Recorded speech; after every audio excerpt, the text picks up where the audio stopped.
답은 AI 반도체, 또 최대 2차 전지 비교 분석, 2차 전지와 조선 수익의 길, 점상과 함께하는 특별 강연회.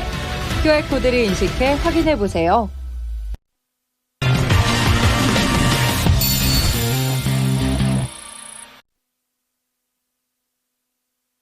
네, 두 분의 전문가와 함께 오늘장 체크포인트 알아보겠습니다. 토마토 투자클럽의 최원지 전문가 그리고 김근우 전문가 모셨습니다. 안녕하세요. 안녕하십니까. 안녕하십니까. 예, 오늘의 첫 번째 체크포인트 큰 틀부터 알아갑니다. 아무래도 주 첫날이기 때문에 주간 기준으로 어떤 부분을 봐야 될까 일정들 정리 많이 하실 텐데요. 거기에서 CPI라는 단어가 눈에 띄실 겁니다.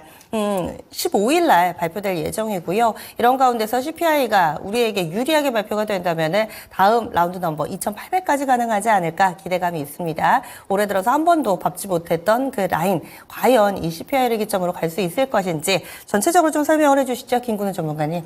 네, 우선은 기조도 설명을 드릴 거고, 그리고 CPI에 대해서 설명드릴 건데, 앵커님 말씀해 주신 것처럼, 이번 주 15일에, 우리는 휴장인데, 미국에서 이제 소비자 물가 지수 CPI가 발표될 예정입니다. 이제 전년 대비 기준 헤드라인은 3.4% 정도 예상을 하고 있고요. 전년 대비 코어 CPI 같은 경우는 3.6%를 예상하고 있는데, 사실 시장 예상치에 부합할 가능성이 굉장히 높습니다. 오차 범위는 한 0.1% 정도 내로 시장 예상치에 부합을 한다라면 이런 가정하에 시장은 아무래도 좀 더 견고한 모습을 보일 가능성이 굉장히 높은 측면이 있고, 여기에는 제가 처음에 시작할 때 말씀드렸던 기조에 대한 부분이 있습니다. 어떤 기조가 있냐면요. 지금까지 사실 우리가 CPI에 집중하는 이유는 FOMC의 금리 결정이 어떤 방식으로 그리고 어떤 방향으로 진행될 것이냐가 가장 중요한 부분일 건데, FOMC에서는 특히 파월 의장 같은 경우는 이런 이야기를 굉장히 많이 했습니다. 우리는 물가, 그러니까 인플레이션을 2% 정도로 잡게 된다라면 목표치는 달성이 된다. 그리고 여기에는 또 어떤 중요한 측면을 이야기하냐면 고용에 대한 이야기를 합니다.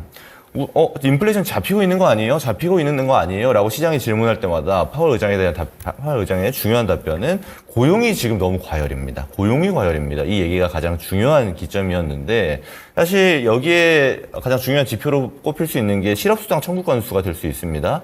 왜 파월 의장이 그렇게 대답을 했냐 하면은, 실업수당 청구 건수가 이제 어느 정도 늘어나야 돼요. 이 늘어난다는 측면은 실업자 수가 많아진다는 거고, 고용시장의 과열이 어느 정도 해소가 된다는 건데, 늘질 않았습니다. 오히려 주는 경우가 굉장히 많았어요. 금리 인상, 그러니까 고금리 상태를 이렇게 오랫동안 유지했음에도 불구하고. 중요한 거는 이제 지난주 실업수당 청구 건수가 드디어 늘었습니다. 그러니까 23만 1,000건이 나왔거든요. 전주 대비하면 거의 한 10% 가까이 증가를 한 겁니다. 그래서 연준이 시사하던 바 고용시장의 과열이 어느 정도 한풀 꺾였다라고 볼 수 있는 것이고, 여기에 좀 박차를 가할 수 있는 게 CPI가 그럼 시장 예상치만큼 나와준다라면, 또는 시장 예상치보다 좀 더 좋게 나와준다라면 시장은 지금보다 좀 더 강하게 올라갈 수 있을 가능성이 높고, 지금은 사실 지수는 박스권인데 이런 측면이 있습니다. 주도주라고 볼 수 있는 지금까지 이제 반도체 종목단이라든지 또는 뭐 저PBR 관련주들 같은 경우는 오히려 올라갔다 내려갔다 하면서 상승보다는 어떤 횡보권을 만들어주고 있거든요. 근데 지수가 조금씩 올라갈 때 움직였던 측면들은 지금까지 소외됐던 종목들이 올라갔던 측면이 있습니다. 그러면 주도주가 다시 한 번 더 살아날 수 있는 분위기를 만들 수 있는 것 같고, 또 중요한 점은 그러면 시장은 어떻게 보고 있는가, 이런 지점이 중요할 텐데, 가장 중요한 근간 지표가 되는 게 미국의 10년물 국채금리가 될 겁니다. 근데 여기에서 4.4에서 4.5 정도 횡보를 하고 있거든요. 그러니까 시장이 지금은 CPI가 어떻게 나올까 좀 천천히 기다리고 있는 측면도 있기 때문에 여러모로를 좀 분석하면서 좀 기다려야 되는 시점이 지금이지 않나라고 말씀드리도록 하겠습니다. 네, 그래서 15일 우리 시간으로는 저녁 9시 30분쯤 될 것 같아요. CPI 발표가 됩니다. 이것을 기점으로 해서 우리 증시가 더 갈 수 있을지 없을지, 그동안에 좀 계속해서 지적되어 왔던 고용 같은 경우는 이제 그 고용의 열기가 살짝 식는 듯한 모습을 보여주고 있죠. 이 부분 우호적이다. 따라서 물가만 좀 어느 정도 뒷받침된다면은 금리 인하 시기에는 큰 이상이 없을 것이다. 이렇게 의견 주시네요. 다음 두 번째 체크포인트 넘어가겠습니다. 반도체입니다. 최근 들어서는 낙폭과대 종목이나 이쪽으로 반등 움직임이 나타나면서 반도체 다소 쉬어가는 모습을 보여주고 있는데요. 반도체 섹터의 정부 쪽에서의 대규모 지원, 이 내용이 나왔습니다.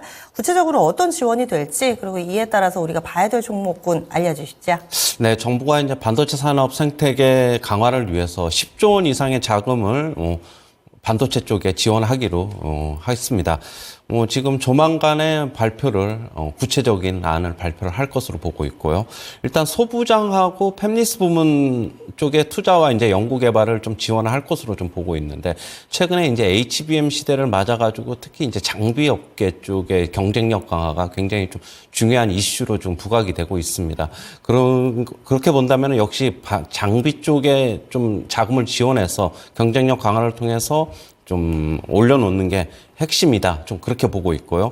그리고 이제 올해 이제 일몰을 맞이하는 K칩스법이라고 있는데, 뭐 2차 전지나 반도체 쪽에서 국가 전략 기반 시설에 투자를 하면은 15에서 20%의 세금 지원 혜택, 뭐 세금 환원을 뭐 해주는 정책인데, 이것도 연장도 같이 좀 추진하기로 했습니다. 지금 현재 뭐 3년 연장을 더 하는 것에 일단 무게를 두고 있고요. 뭐 관련주로는 역시 뭐 소부장 관련 업체도 뭐 한미반도체라든가 테크윙, 뭐 테스, 네오셈, 뭐 GST, 뭐 여러 종목들이 있는데 특히 조금 정부 쪽에서는 후공정 쪽에 조금 더 포커스를 좀 맞추고 있는 것으로 보고 있습니다. 뭐 한미반도체 대표적인 후공정 업체인데 최근에 주가 조금 박스권에서 좀 쉬어가는 양상을 보이고는 있습니다. 정부가 이렇게 대책을 내놓으면은 일단은 오늘 시장 같은 경우는 좀 긍정적으로 좀 반응할 가능성이 좀 높다라고 보고 있고요. 최근에 이제 또 엔비디아가 5월 23일 날에 한국 시간으로 실적 발표를 앞두고 있어가지고 엔비디아가 조만간에 고점 테스트 지금 거의 또 하려고 하는 분위기이기 때문에 뭐 좀 실적이 괜찮게 나오면은 실적 전에 먼저 좀 미리 반응할 수도 있다라고 보고 있어가지고 국내 반도체 업계 뭐 반도체 주식들 같은 경우에도 최근에 조금 낙폭과대주 움직이면서 반도체 종목은 쉬어가면서 오히려 금요일 날 같은 경우에는 뭐 몇몇 종목들은 막 급락이 나오고 그랬어요. 그런데 오히려 지금 가격 메리트는 그럼 또 있는 구간이 아닌가라고 보고 있고요. 뭐 조금씩 사서 모아 나가면 결국에는 뭐 엔비디아 반등하면서 좀 같이 좀 반등하지 않을까? 좀 그렇게 보고 있습니다. 네. 그래서 반도체를 다시 봐야 될 이유들이 많아졌습니다. 10조 원 이상 투자를 할 것이다 라고는 알려져 있는데 구체적인 안이 곧 발표될 거라고 하니까 여기에 따라서 좀 더 세부적인 전략 세워보시고요. 요즘 들어서 제자리 걸음 양상을 나타내고 있는 후공정 쪽, HBM 쪽 여기에서 볼만한 종목군들까지 정리해봤습니다. 다음 포인트 넘어가겠습니다. 다음으로는 실적입니다. 어느덧 1분기 실적 시즌 마무리 국면에 접어들어 있습니다. 오는 16일이 12월 결산법인 특이 사항이 없다면은 대체적으로 오는 16일까지 실적 발표를 마무리해야 됩니다. 거기에다가 15일이 공휴일로 인해서 아마도 오늘 내일 중에 많이 이 막차탄 종목군들이 많을 거예요. 실적 모멘텀 앞으로는 또 어떻게 봐야 될지, 게다가 이 시점에서는 중소형주들 실적 발표가 집중돼 있는데 활용법 알려주시죠, 김근호 전문가님. 네, 지난주를 보게 되면 제가 이전 질문에서 제가 답변을 드린 내용과 어느 정도 일맥상통하는 측면이 있습니다. 우리가 주도주로 분류했던 뭐 반도체라든지 바이오, 2차 전지처럼 규모가 큰 섹터는 대부분 조용했고요. 오히려 그동안 사실 되게 조용했던 섹터에서 굉장히 많은 수급이 들어오고 많은 상승을 만들어내기도 하고 또 다른 모멘텀을 만들어주기도 했습니다. 대표적인 게 미용 의료기기가 있었고 뭐 게임주라든지 다양한 종목들이 있었는데, 근데 중요한 거는 올라갔을 때 실적이 다 무조건 좋아서 올라갔는가, 이런 측면을 볼 필요가 있거든요. 왜냐하면요, 게임주들 같은 경우는 워낙 시장 기대치가 낮았기 때문에 실적이 절대치로는 안 좋았음에도 불구하고 오히려 막 상승을 해준 이런 모습을 보여주기도 했어요. 그러니까 이렇게 보면 되는 겁니다.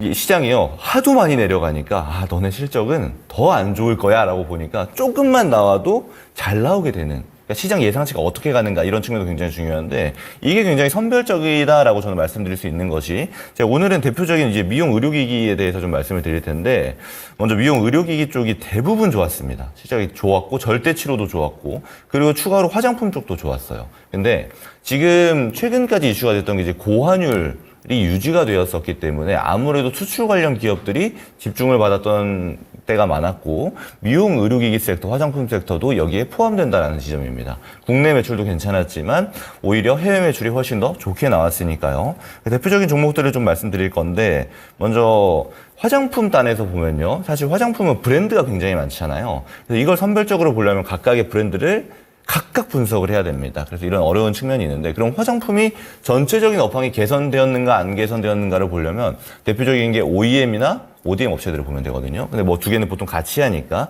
그래서 한국콜마, 코스맥스, 그리고 코스메카 코리아, 이 세 개의 종목이 대표적으로 화장품 단에서 업황이 어떻게 되는가를 볼 수 있는 지표가 될 수 있는 것인데, 이제 한국 콜마가 이제 규모가 가장 크잖아요.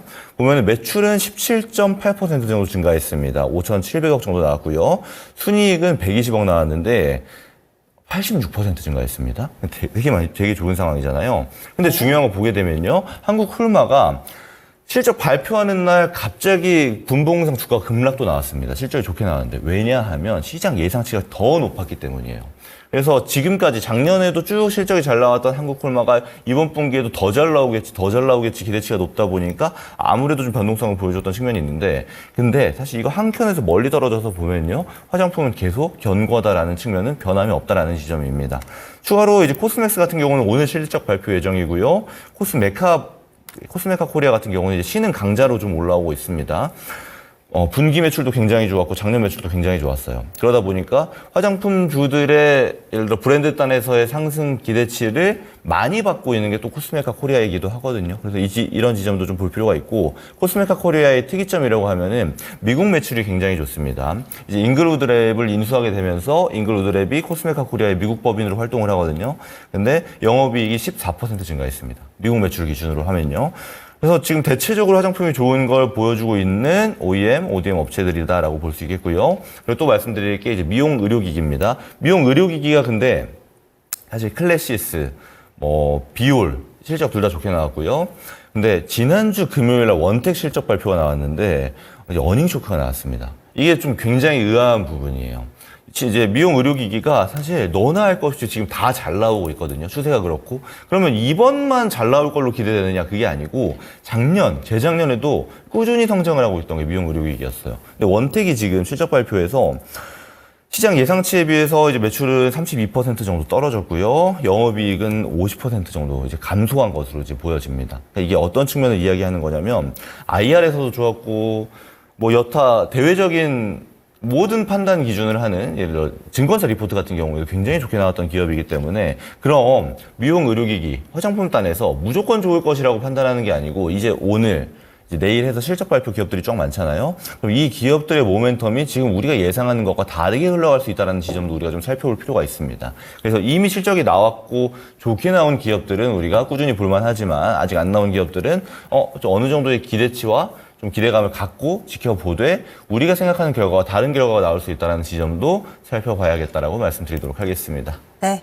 실적 그 가운데서도 화장품과 피부 미용 의료기기 쪽으로 포커스를 맞춰주셨는데 눈높이에 따라서 다르다. 그래서 예상치가 좀 낮았던 종목군들 같은 경우는 오히려 크게 퍼포먼스를 보여주기도 하고 원택 같은 경우는 사실은 조금 실적 발표하고 나서 주춤되는 모습 게다가 지금 동시효과 구간에도 흐름이 그다지 좋을 것 같지는 않습니다. 따라서 전체적으로 그룹핑하시기보다는 세부적인 종목별로의 분석이 좀 필요하다 의견을 주시네요.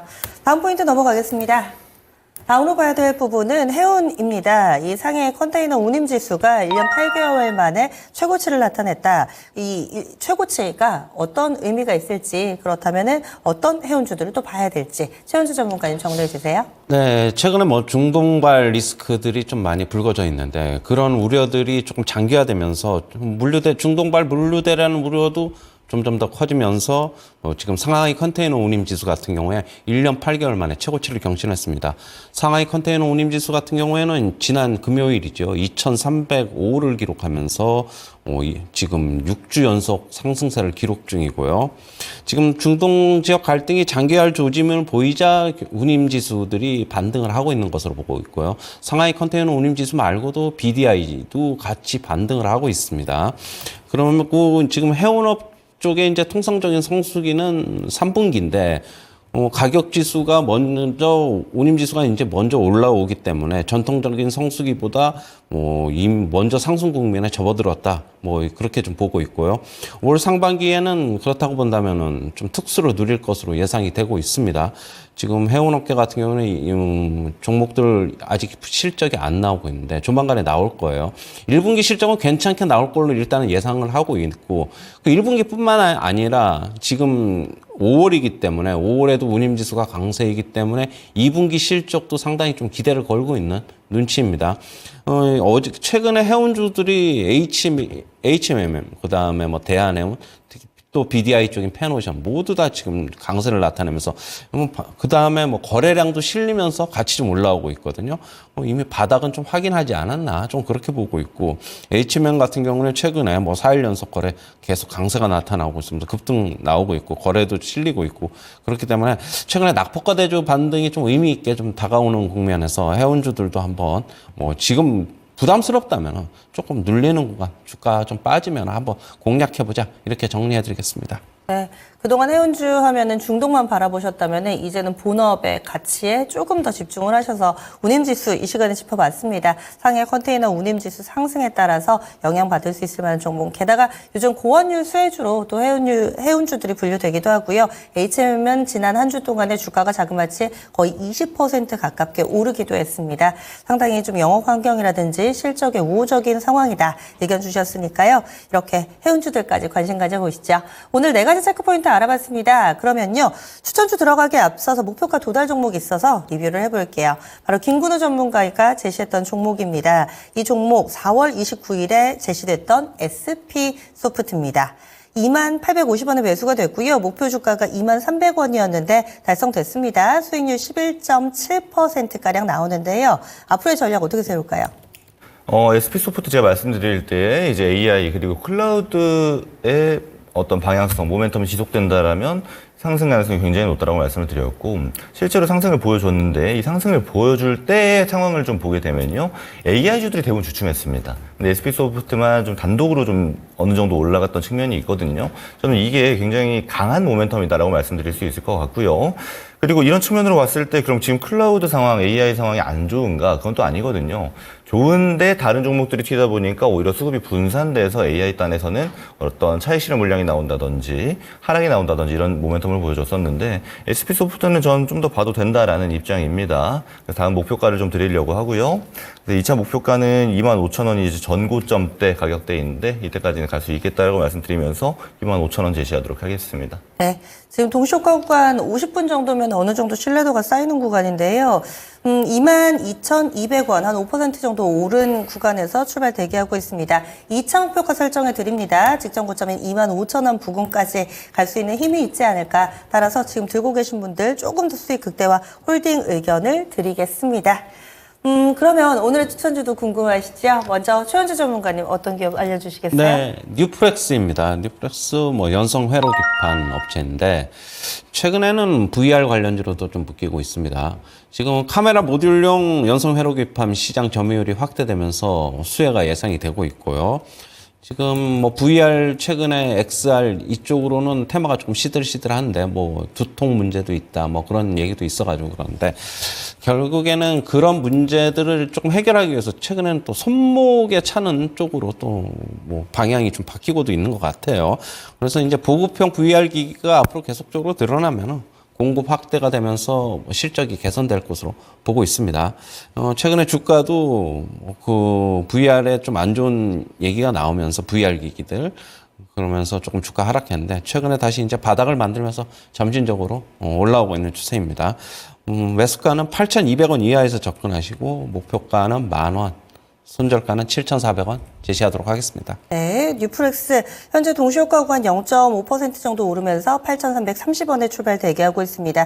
조금 더 아래쪽에서 걸어주시면 좋을 것 같아요. 살짝 눌렸을 때 접근해보는 전략으로 제시해드립니다. 이번엔 김근우 전문가님 어떤 기업 보세요? 네, 오늘 피부 미용 의료기기 열심히 강조드렸던 것처럼 그중에 한 종목 가져왔는데요. 여러분 잘 알고 계시는 대장 종목 클래시스 가져왔습니다. 일단 이번 1분기 최대 매출 그리고 최대 영업이익 달성했고요. 그리고 여기서 중요한 게 그런 매출이 예를 들어 단적인 매출이 있거든요. 이번 분기만 잘 나올 수가 있고 또는 이번 연도만 잘 나올 수가 있고 이런 방식이 있는데 클래시스 같은 경우는 비즈니스 모델이 굉장히 좋습니다. 어떤 측면이냐면 첫 번째 이제 피부 미용 의료 기기를 팔아요. 그럼 장비단 매출이 발생하는 거고 장비단 매출이 발생하면은 그 피부 미용 의료 기기에 쓰여야만 하는 소모품을 클래시스가 만들어서 팝니다. 그래서 장비단 매출 이후에 소모품 매출을 통해서 꾸준히 이익을 만들어내는 비즈니스 모델을 띄고 있는데 이게 굉장히 성공적이에요. 어느 정도냐 하면 이제 주요 장비가 이제 유니버스 장비 그리고 볼륨어라는 장비인데 이 두 개의 장비의 유상 소모품이 전체 매출의 50% 이상입니다. 그러니까 이미 성공적인 비즈니스 모델을 띄고 있고 앞으로 소모품 매출이 더 증가할 것으로 좀 보여지고 있거든요.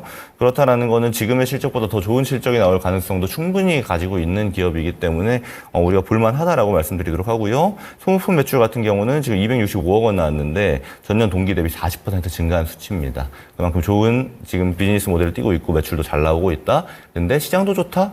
충분히 가져가야 될 기업이다라고 말씀드리고요. 매수가는 오늘 시가 이하로 보도록 하고요. 목표가는 53,000원, 손절가 4만 원 드리도록 하겠습니다. 5만 원대에 진입할 것으로 내다보고 있습니다. 클래시스고요. 오늘 장은 약간 좀 쉬어가면서 출발할 것으로 보이는데 이 종목 41,700원 정도에서 출발 대기하고 있습니다. 시초가 이하의 접근 전략 제시해 드립니다. 추천주 체크포인트 목표가 도달 종목까지 알아봤습니다.